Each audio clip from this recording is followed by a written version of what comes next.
ማርያም ቤዛ ልትሆን አትችልም። የኦሮሞ ጳጳስ አላብዛት ቦይ ተመችተውኛል። ደግፍ ያለ ቆርጠ ላክላቸው። ቀጥሉ፣ አትፍሩ። ይቅርታ ማለት አያስፈልግም።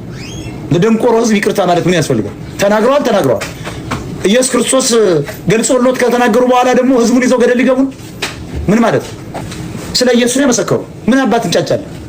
ማርያም የግድ በቤዛት ሆነ ለቤዛት ሆነ ምን ታረገ? ምን እንድታመጣባቸው? በቃ ተናገሩ። ከጵጵስና ልታባረር ለምን መብት የለም? ምን አባት አረጋቸው? እኔ አማራ ይገርመኛል። እኔ ኢትዮጵያን አማራ ሆዳ እኔ ትገርሙኛላችሁ። ለእውነት ቁም አማራ። ውሸታም ስለሆንክ ቆርማ ይሳካል።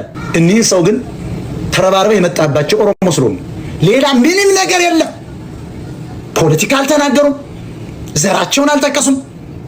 ቤዛ ነው ኢየሱስ ነው ያሉ። ወደድክም ጠላ በቋንቋቸው መሰባበር እንደውም ደስ ይላል የሚናገሩት አማርኛ። አላ ቤት እንዲህ አይነት አባት ነው የሚፈልግ። እኒህን ባገኝ ይሳለማል። ማቲያስ የሚባል ሌባ በህዋት የተቀመጠ ጳጳስ ከማድረግ እኒህን አምጥቶ ነው ቁጭ ማለት